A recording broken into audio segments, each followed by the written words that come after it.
Gênesis capítulo 26, quem puder acompanhar aí. Versículo 1. Vai falar um pouquinho sobre Isaac habitando na terra dos filisteus. Amém? Vai trazer um retrato de como estava essa terra ali, do ambiente que Isaac estava inserido.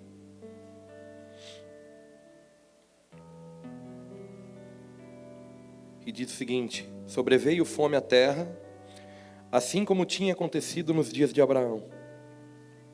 Então Isaac foi a Gerar encontrar-se com Abimeleque, rei dos filisteus. O Senhor apareceu a Isaac e lhe disse: não desça ao Egito, mas fique na terra que eu lhe indicar. Habite nela, e serei com você e o abençoarei. Porque a você e a sua descendência darei todas as terras e confirmarei o juramento que fiz a Abraão, seu pai. Multiplicarei a sua descendência como as estrelas do céu. E a ela eu darei todas as terras, todas essas terras. Na sua descendência serão benditas todas as nações da terra. Versículo 5, porque Abraão obedeceu a minha palavra e guardou os meus mandamentos, os meus preceitos, os meus estatutos e as minhas leis. Isaac, pois, ficou em Gerar. Quando os homens daquele lugar perguntaram a respeito de sua mulher, ele disse: é minha irmã. Ele tinha medo de dizer: é minha mulher, porque pensava assim: os homens do lugar me matarão por causa de Rebeca, porque ela é muito bonita. Depois que Isaac havia permanecido ali por muito tempo, Abimeleque, rei dos filisteus, olhou por uma janela e viu que Isaac acariciava Rebeca, sua mulher. Então Abimeleque chamou Isaac e lhe disse: é evidente que ela é sua mulher. Como é que você disse que ela era sua irmã? Isaac respondeu: é porque pensei que poderiam me matar por causa dela. Então Abimeleque disse: o que é isso que você fez conosco? Facilmente alguém do povo poderia ter se deitado com a sua mulher e você teria trazido culpa sobre nós. Então Abimeleque deu ordem a todo o povo: quem tocar nesse homem ou na sua mulher certamente morrerá. Isaac semeou naquela terra e no mesmo ano recolheu 100 por um, porque o Senhor o abençoava. Ele enriqueceu, continuou prosperando, ficou riquíssimo. Tinha ovelha e bois e grande número de servos, de maneira que os filisteus tinham inveja dele. E por isso lhe entulharam todos os poços que os servos de seu pai haviam cavado nos dias de Abraão, enchendo-os de terra. Abimeleque disse a Isaac: sai da nossa terra, porque você já é muito mais poderoso do que nós. Então Isaac saiu dali e se acampou no vale de Gerar, onde ficou morando. Isaac tornou a abrir poços que haviam sido cavados nos dias de Abraão, seu pai, porque os filisteus haviam entulhado depois da morte de Abraão, e lhes deu os mesmos nomes que o seu pai já lhes tinha dado. Os servos de Isaac cavaram no vale e acharam um poço de água nascente. Mas os pastores de Gerar entraram em conflito com os pastores de Isaac, dizendo: esta água é nossa. Por isso Isaac chamou o poço de Ezeque, porque entraram em conflito com ele. Então cavaram outro poço, e também por causa desse houve conflito. Por isso chamou o nome de Sitina. Partindo dali, Isaac cavou ainda outro poço. E como por esse não houve conflito, dele o nome de Reobote, e disse: porque agora o Senhor abriu espaço para nós e vamos prosperar nessa terra. Dali Isaac foi para Berseba. Na mesma noite o Senhor lhe apareceu e disse: eu sou o Deus de seu pai Abraão. Não tenha medo, porque eu estou com você. Eu abençoarei e multiplicarei a sua descendência por amor de Abraão, meu servo. Então Isaac se levantou dali e edificou um altar, e tendo invocado o nome do Senhor, armou a sua tenda, e os seus servos abriram ali um poço. Pai, fala conosco nessa manhã. Eu sei que o Senhor já começou a fazer coisas grandes neste lugar. Mas deixa que como o Senhor tem feito todos esses dias, nós possamos desaparecer e que o Senhor venha trazer as palavras de alinhamento, as palavras de liberação, as palavras, Senhor, de frutificação que o Senhor quer trazer nessa manhã para as nossas vidas. Que seja a tua boca e não seja a minha boca, Senhor. Usa-me como um canal dos céus para falar ao ouvido dos teus filhos, Pai. Em nome de Jesus. Amém. E graças a Deus.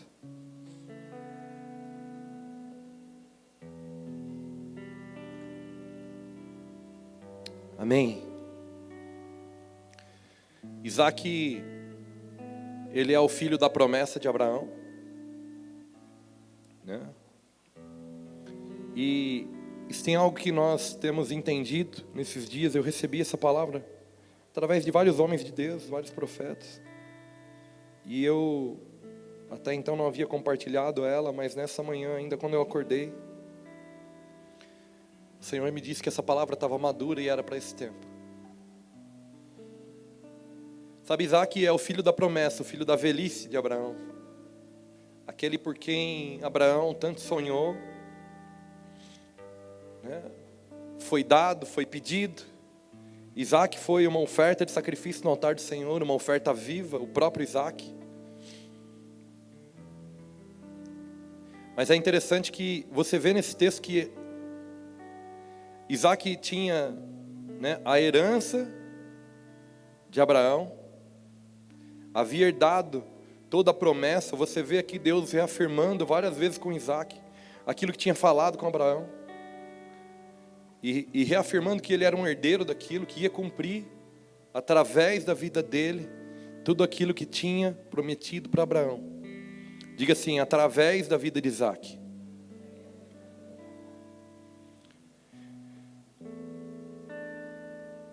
Recapitulando um pouquinho, Deus chega para Abraão e promete para Abraão: olha, Abraão, olha as estrelas do céu, olha as areias do mar, e assim eu vou fazer, assim como é numerosa, incontáveis, assim eu vou fazer a tua descendência. Sara era estéril, né? Abraão tenta dar uma forcinha, faz do seu jeito, porque muitas vezes nós recebemos uma palavra, uma promessa, mas não discernimos o tempo. Queremos ajudar Deus, fazer em nós aquilo que Deus... Olha que doido, né? Nós queremos ajudar Deus a fazer em nós aquilo que Deus já nos chamou para ser. Aquilo que Deus já quer fazer em nós. E nós queremos simplesmente atropelar, né, pela ansiedade de ver cumprido aquilo que nós queremos. Aí Abraão faz bobagem, nasce Ismael. Passado alguns anos, o Senhor, né, se compadece de Abraão, restaura a palavra, a promessa, e libera Isaac para Abraão. E Abraão já tinha ali 100 anos, né? Ele tinha 99 quando Sara engravida. E passa um tempo, Abraão morre, Isaac, filho da promessa, passa a viver a promessa. A primeira verdade que eu vejo aqui é que quem é filho da promessa vive a promessa. Amém? Sabe, o que você precisa começar a compreender é que a promessa de Deus para a sua vida não começou em você.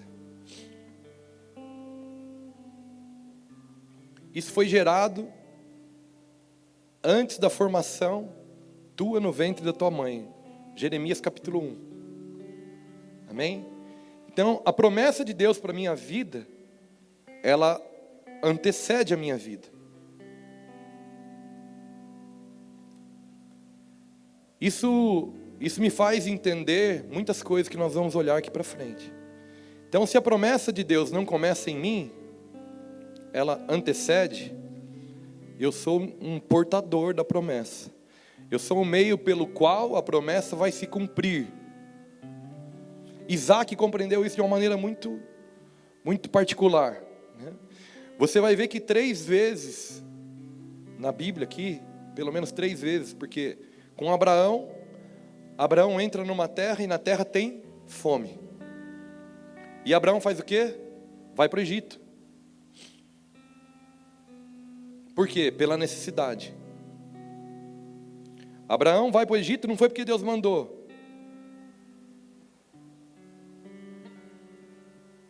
Nós precisaríamos de muito tempo para explanar isso em detalhe, mas é tão maluco que Abraão já estava na terra prometida.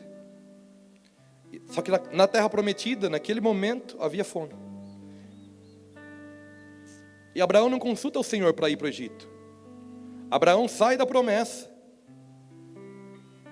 e vai para o lugar de suprimento da necessidade. Sabe, muitas vezes a necessidade te rouba, te tira da promessa. O mesmo acontece com Isaac. Isaac está habitando na terra dos filisteus.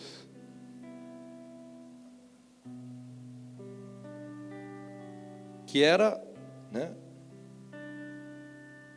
Qual era a terra dos filisteus? Era a terra que manava leite e mel, não é a mesma? Né? Era a terra que tinha gigantes. Os filisteus eram homens gigantes. E tem fome estabelecido ali.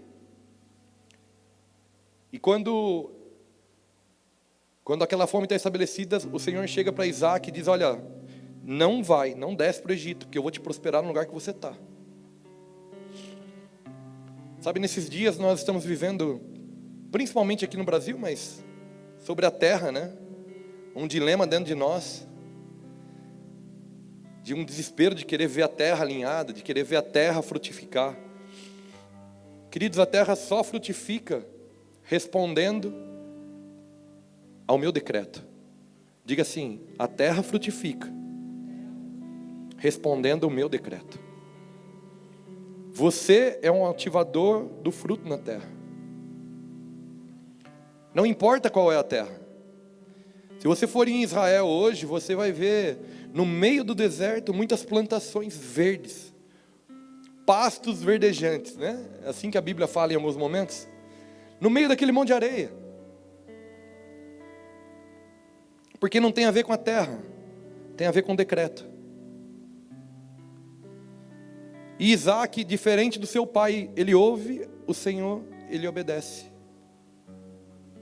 Isaac, é para ficar? Eu fico. Isaac não vai para o Egito. E ele se encontra ali, né, num lugar de muita fome. Mas é interessante que diz assim, olha, no versículo 5. No versículo 4 ele reforça a promessa que tinha feito a Abraão.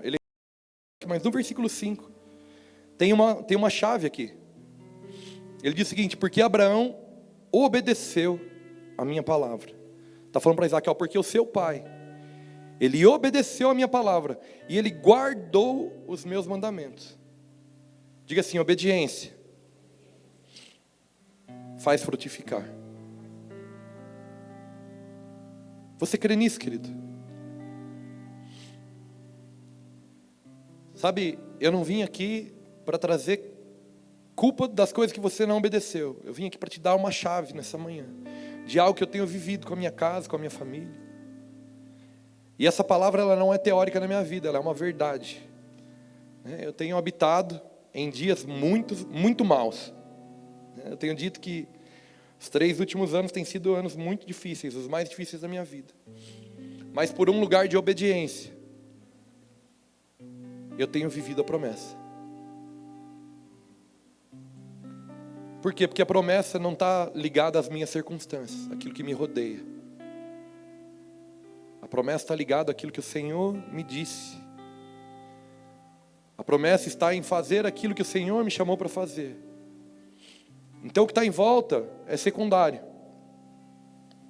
Mas a primeira chave é essa: Abraão obedeceu a minha palavra, guardou os meus mandamentos, os meus preceitos, os meus estatutos e as minhas leis.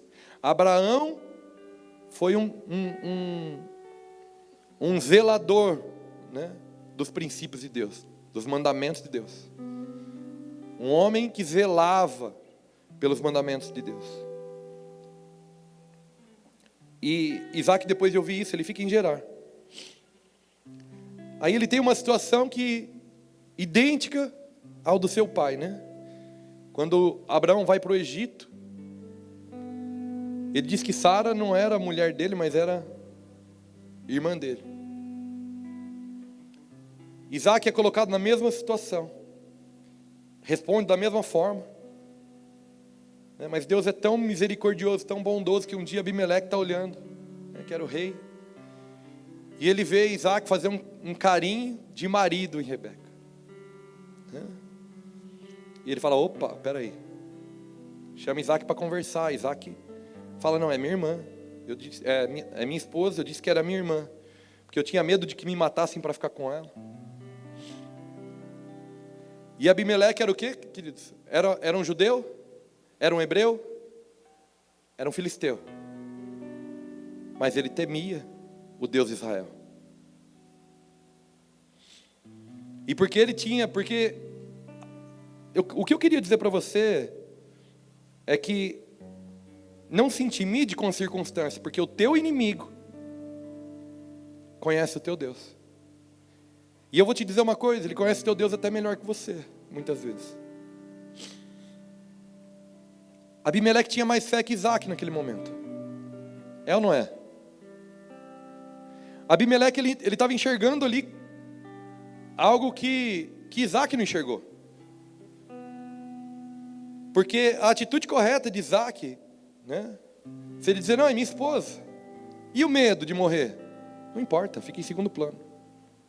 Se Isaac tivesse convicção ali naquele momento, mas ele vacilou, né? Então, um outro aprendizado que eu tenho, né, na verdade não é um outro, são mais dois, é que o meu inimigo conhece o meu Deus. E o outro é que não importa se eu vacilei, o Senhor, se eu estiver num lugar de obediência, Ele me reposiciona de volta no lugar. Deus foi tão cuidadoso que não deixou nem que ninguém tocasse em Rebeca.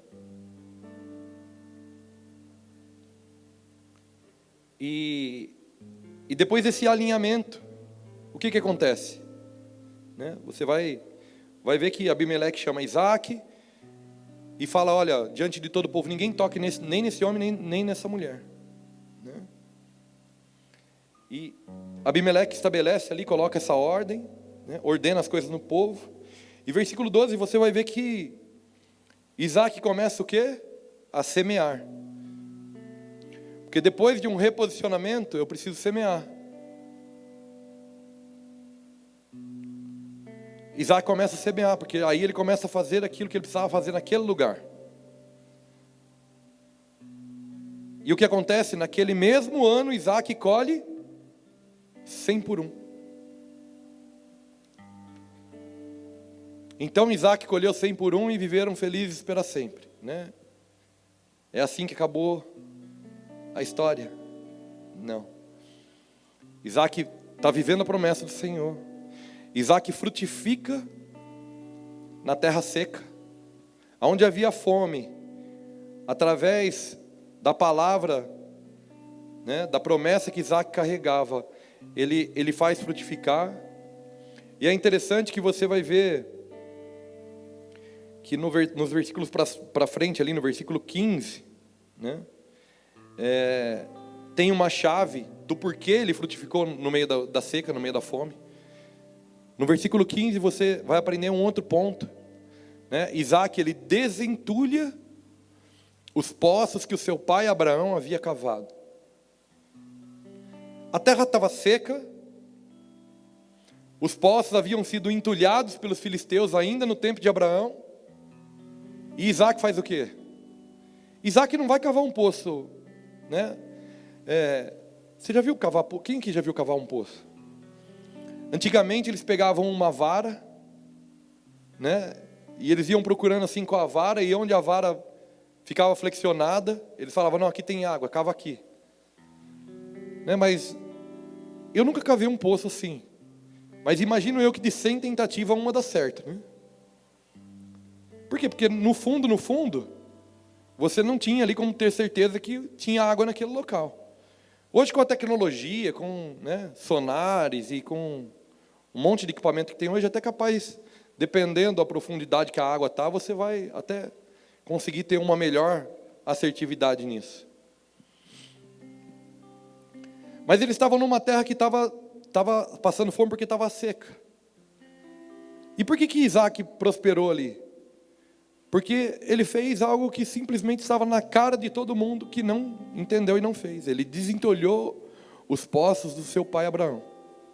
Ele foi ali e removeu a terra que havia sido propositalmente. Né? Os inimigos de Abraão tiveram inveja de Abraão, entulharam os poços que Abraão havia cavado.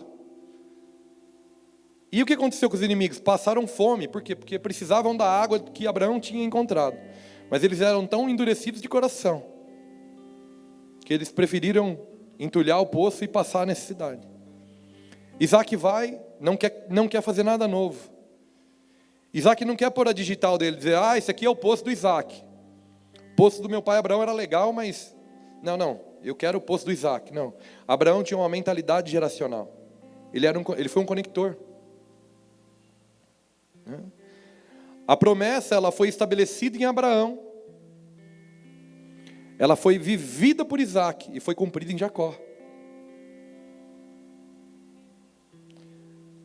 Isaac foi um conector entre a promessa e o cumprimento dela. E se você for olhar a vida dos três, você vai ver que, né, vida fácil não existe, mas a mais alinhada no Senhor foi a de Isaac. E eu entendo que ser o portador, ser um transmissor, um meio pelo qual a promessa de Deus se desenvolve, às vezes é até melhor do que ser o fim dela. Né? E o que acontece quando Isaac prospera naquela terra depois de desentulhar os poços? Os irmãos, né, que viviam com ele ali, que não eram tão irmãos assim, eram mais inimigos do que irmãos, eles sentem inveja. Eles falam, olha, sai daqui, porque você já é poderoso demais para estar aqui no nosso meio. Abimeleque se sente ali ameaçado.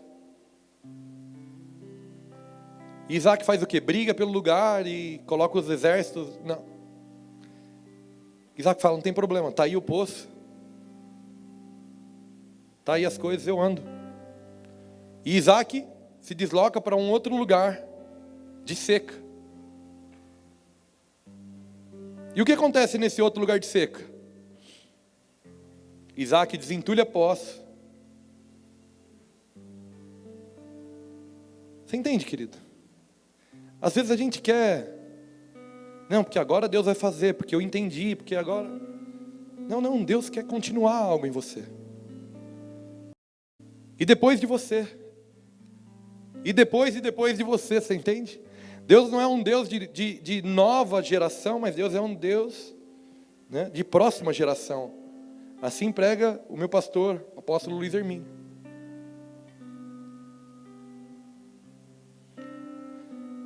Sabe, no rio de Deus não cabe digital. Se eu colocar a minha digital dentro desse copo d'água, não vai ficar digital. Se eu colocar aqui, fica. Mas se eu colocar na água, não fica. Se eu fui chamado a ser um rio de Deus, eu sou um canal, um meio pelo qual o poder e a graça de Deus flui. E não adianta eu querer colocar a minha assinatura nisso. Não, eu posso me envolver naquilo que o Senhor está fazendo no coletivo. Isaac sai dali, desentulha poço em outro lugar, que havia fome. E ele prospera. Lembra que eu falei? Não tem a ver com a terra. Não tem a ver com a terra, tem a ver com a palavra.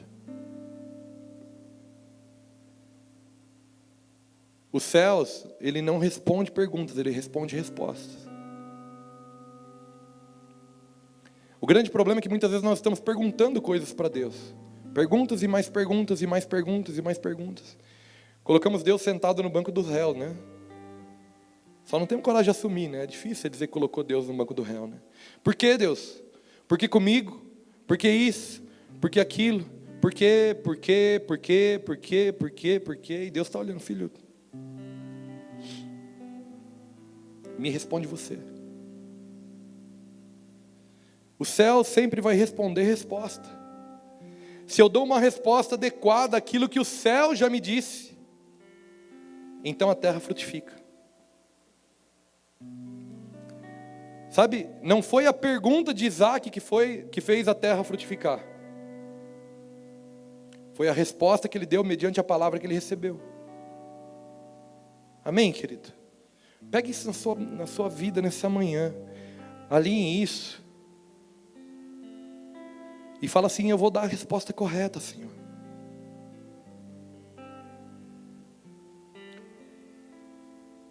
É interessante que por todo lugar onde Isaac passava e prosperava,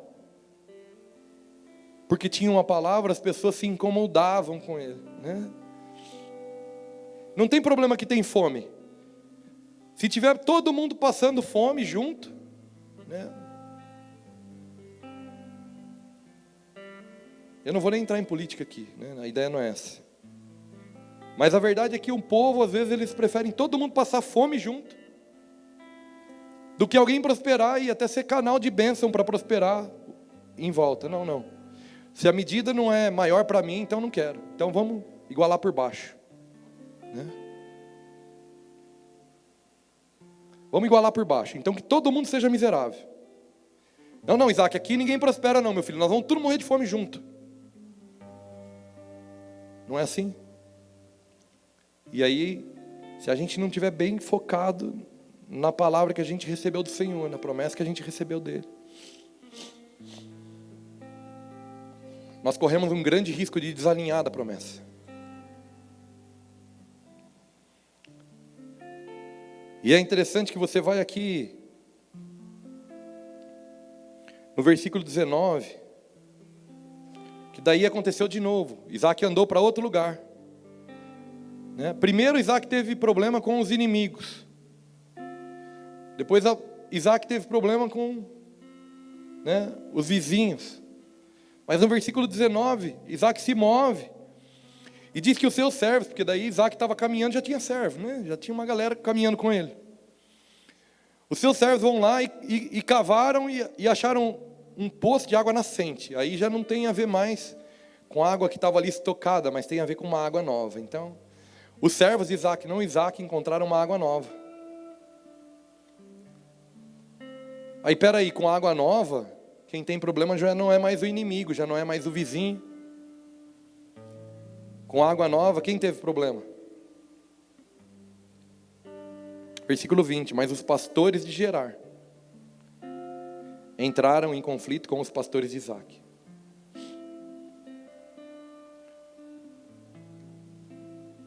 Com água nova, é pastor que tem problema com pastor, né? Não é assim? Quem brigou não foi Ló e Abraão. Quem brigou? Os pastores de Ló com os pastores de Abraão. Sabe, se nós não tivermos uma mentalidade coletiva na igreja, nós vamos guerrear contra nós mesmos.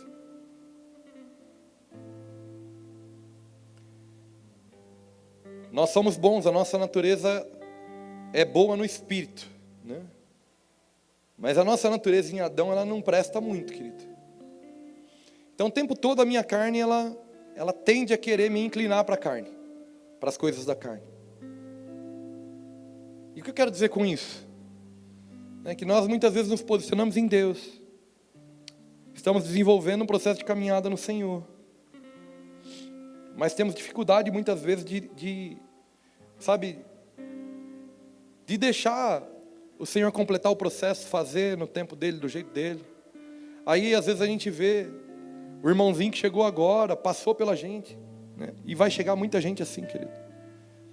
Porque Deus está trazendo um povo sedento. E quanto maior o nível de sede, maior o nível de entrega do Senhor, maior o derramar dele. E aí,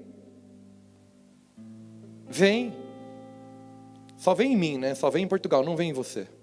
Aquele sentimento de, puxa vida, eu fiz tanto. E E agora acontece com o Renan. Eu plantei. Agora acontece com o Renan. Meu Deus, né? Aí eu, para corrigir isso, o que eu faço? Eu tento usar o Renan de escada para mim. Já que ele subiu um pouquinho, se eu subir nele, eu fico mais alto que ele. E aí começa a guerra, até criar um castelo de carta, que um dia tomba.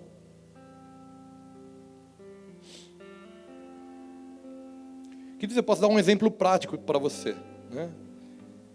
Eu, quando mudei para Portugal, eu me mudei para Braga, e eu fui morar numa casa, coloquei o meu teclado num canto da sala, e nós fazíamos ali, toda semana, o nosso tempo de adoração, naquele canto. Passou um ano e meio, um ano e qualquer coisa, nós nos mudamos para um outro lugar em Barcelos, e aquela casa hoje, quem mora nela, quem vive nela é o pastor Gessé, do Mevan Braga. E se você assistir aí qualquer transmissão da igreja do Mevan Braga hoje, se você ver qualquer foto, você vai ver que o Gessé colocou um teclado no mesmo canto.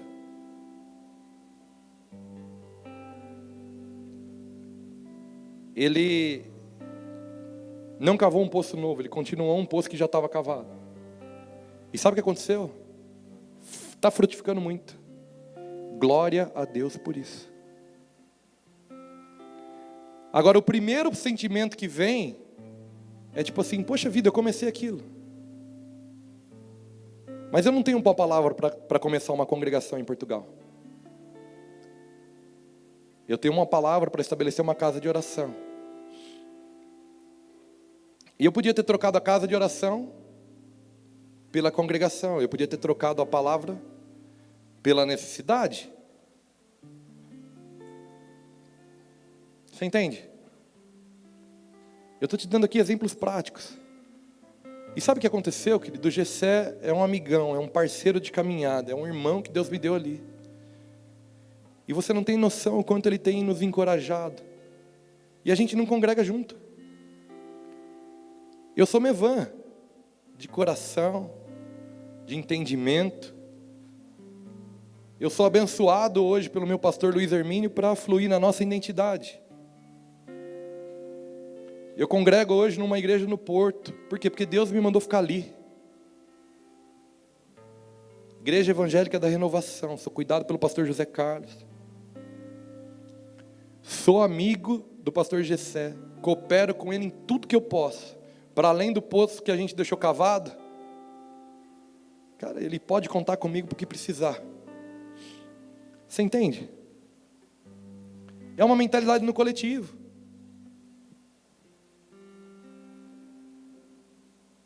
E o que nós conseguimos fazer lá? Estamos conseguindo fazer com que nós, pastores, eu e Gessé, não briguemos. Nós não vamos disputar nada.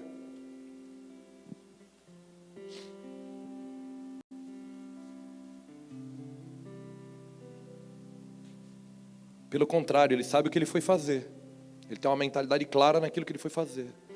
Eu tenho uma mentalidade clara naquilo que eu fui fazer. Então nós nos completamos. Cooperamos. Para um mesmo propósito naquele lugar.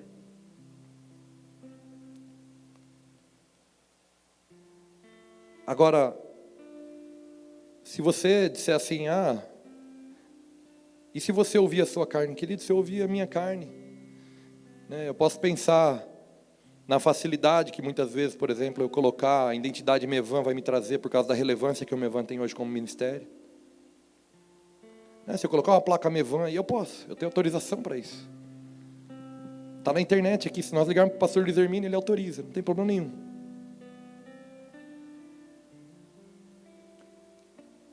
Mas o Mevan gerou algo, não é hoje. O Mevan está gerando algo há 20 e tantos anos. E se eu tivesse um chamado para fazer isso hoje, eu faria sem problema nenhum. Mas eu sou abençoado por aquilo que carrega o Mevan na minha identidade.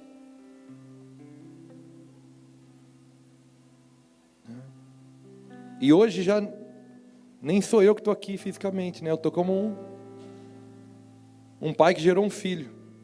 Mas fisicamente hoje eu estou em Portugal. E quem está aqui? Eu, diz Daniel e Daniel, né? 2 Daniéis que é para... E as suas respectivas esposas, né? Você entende, querido? Não tem a ver comigo. Não tem a ver com a gente. A gente é um meio pelo qual a promessa de Deus vai se desenvolvendo e se cumprindo. E aí, o que acontece? Né? Vem o Senhor ali diante de Isaac em Berseba e reforça, né? Passado tudo isso, reforça a promessa. De novo lembra Isaac da promessa. E o que quando Isaac é lembrado da promessa, o que ele faz? Ele edifica um altar. Querido, você não veio aqui para ser bem sucedido, para alcançar algo, para mudar de vida. Você veio a essa terra para edificar um altar de adoração ao Senhor. Entenda isso na sua mente. Todo o restante como se diz, periférico. Está estabelecido em volta. Mas nós somos seres adoradores. E eu queria dizer uma coisa para você: se você não estiver adorando o Senhor, você vai estar adorando qualquer outra coisa. Se você não edificar um altar para Deus, não estiver edificando, trabalhando na edificação de um altar para Deus, você vai estar trabalhando na edificação de qualquer outro altar. Você consegue compreender isso? Não tem para onde fugir. Por quê? Porque eu fui feito, na minha essência. Qual que era o projeto original de Deus para o homem? Né? Que o homem o adorasse. Relacionamento. Deus vinha todo dia, na viração do dia, se relacionar com Adão. Eu sempre vou ser feito para me relacionar com Deus. E o problema é que se Deus não for esse Deus, qualquer outra coisa vai ocupar esse lugar de Deus na minha vida. E toda vez que eu me movo pela necessidade, eu estabeleço um Deus que não é Deus. Quando eu me movo pela necessidade do dinheiro, eu estabeleço um Deus dinheiro. Que, aliás, é a única coisa que a Bíblia chama de Senhor, além do próprio Senhor. Se eu coloco a minha necessidade, né, de possuir algo, ou de obter algo, aquele algo que eu coloco como necessidade de possuir ou de obter, se torna um Deus na minha vida. E eu acabo por edificar um altar para aquilo.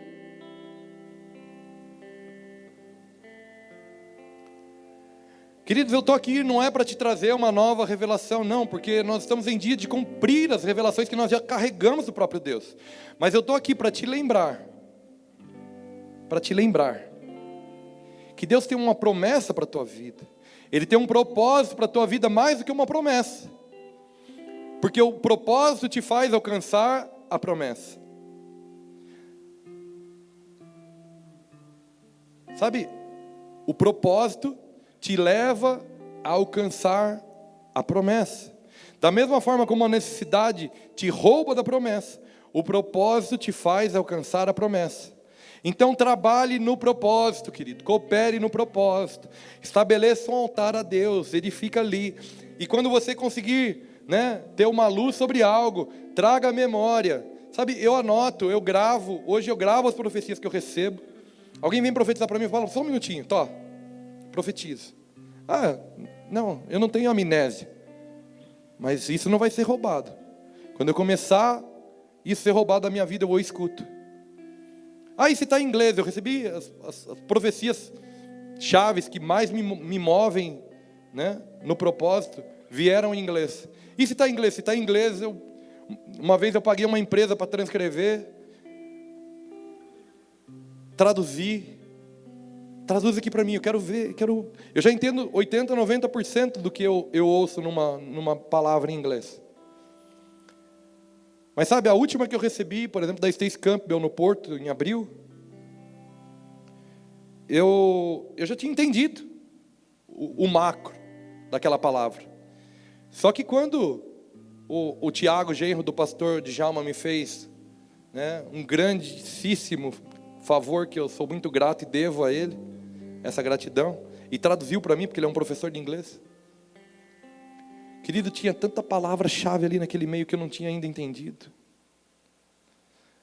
Sabe, e que me clareou tanta coisa. Então assim, guarde a promessa de Deus, guarde as palavras do Senhor, e quando os seus pés começarem a vacilar, quando a circunstância começar a entornar mesmo do seu lado, você vai, revisita aquela palavra e ela te devolve para o propósito, e você começa a cooperar no propósito. E aí, comecei a fraquejar, volto para a palavra, relembro a palavra e volto para o propósito. Volto para a palavra, volto para o propósito. Até quando? Até Cristo voltar, querido. Até que você já não esteja mais inserido nesse contexto de mundo.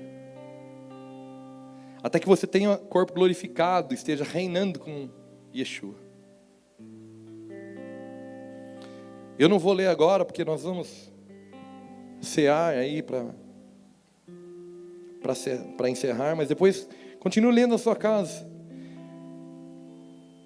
Sabe o que acontece depois disso? Abimeleque, o mesmo rei dos filisteus, o mesmo inimigo que expulsou Isaac por inveja ali da terra, ele procura Isaac, ele reconhece, e ele busca querer uma aliança, sabe?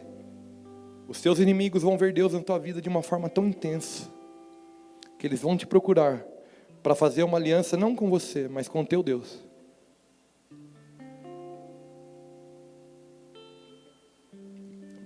Vai ser a conversão dos teus inimigos, queridos. Sabe, eu digo que lá em Portugal Deus me deu um projeto agora, não me deu agora, me deu desde que eu cheguei, mas que está iniciando um desenvolvimento agora e um desenrolar, em que nós vamos trabalhar na conversão de pessoas, diga, pessoas convertidas, e nós vamos trabalhar na conversão de empresas, em empresas convertidas. E sabe o que vai acontecer de brinde, de plus, se eu trabalhar nessas duas coisas? Eu vou ter inimigos convertidos. Olha que beleza.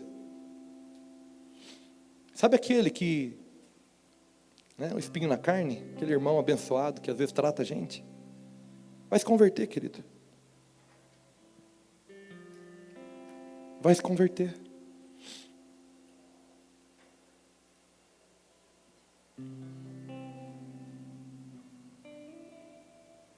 Sabe, não é tempo da gente brigar para dividir uma herança que já é nossa. Diga nossa, coletivo. A herança não é minha. Eu posso ter um propósito, mas a herança é nossa.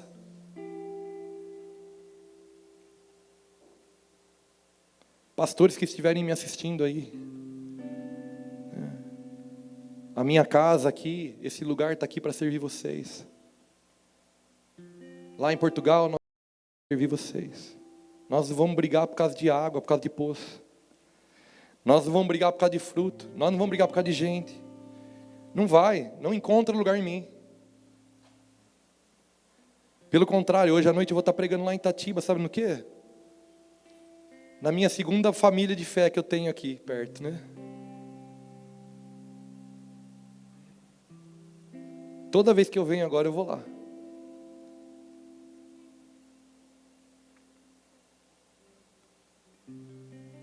Queridos, nós precisamos entender isso. Nós vamos viver isso de maneira intencional. Sabe, eu não estou aqui para ser uma represa, não estou aqui para ser o seu dono. Não estou aqui para reter a tua vida, eu estou aqui para te lançar no propósito. Todos nós precisamos viver esse processo. Nós somos resgatados por Cristo, capacitados, lançados, enviados para Ele. Amém? Nós vamos desentulhar poços que os nossos pais cavaram. Nós vamos,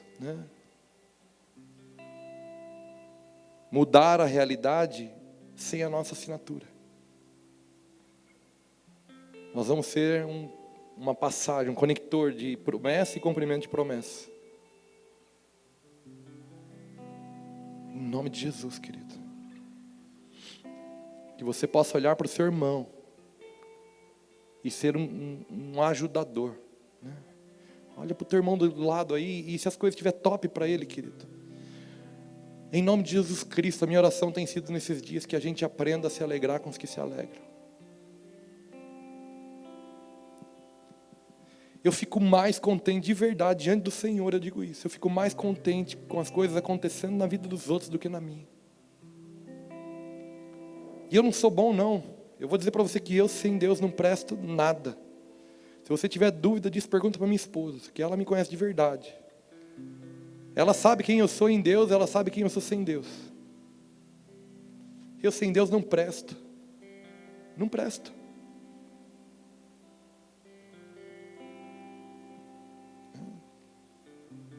Tem gente que sem Deus já tem uma vida mais alinhada. O cara já tem né? Eu sem Deus não sirvo para nada.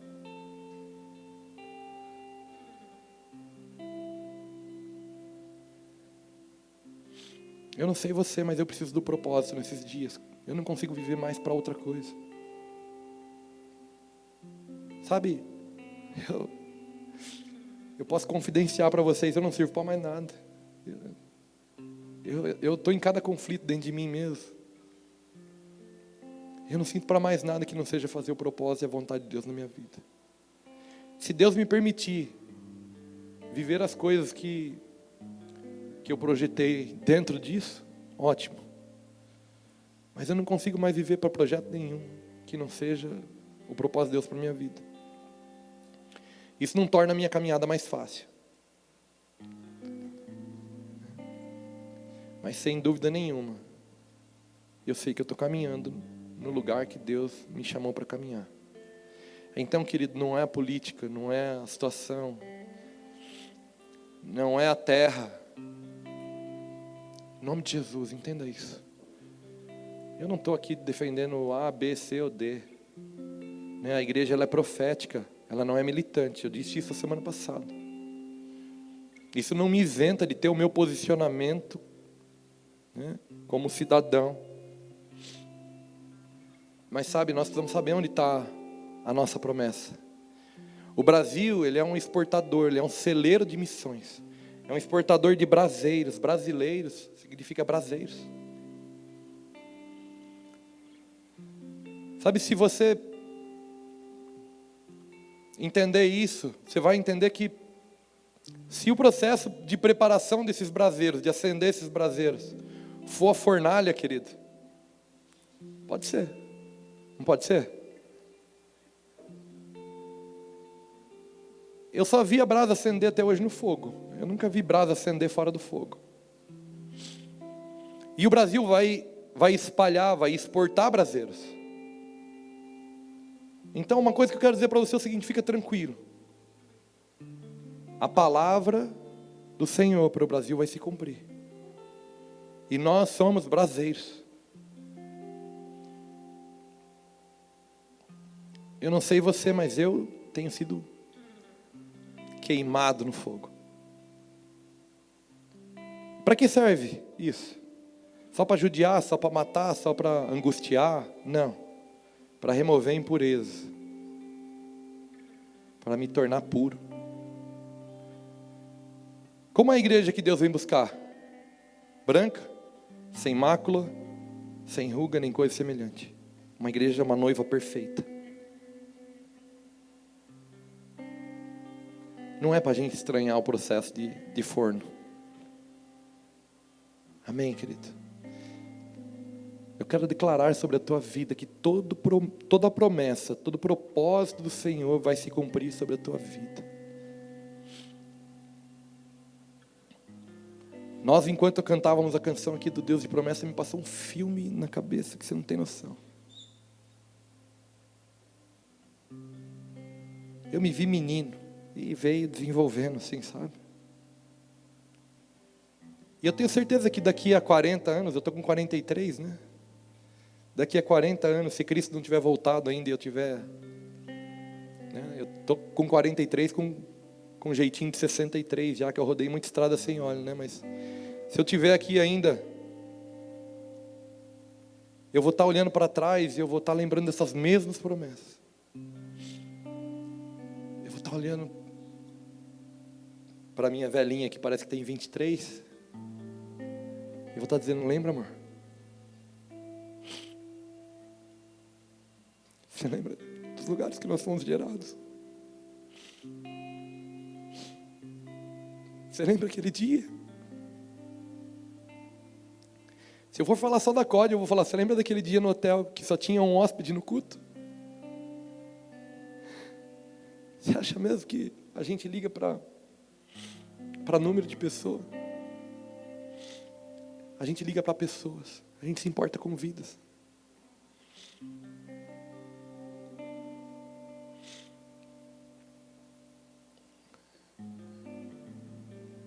Eu não fui chamado a juntar gente, eu fui chamado a fazer discípulos. Discípulos de Cristo, através da minha vida.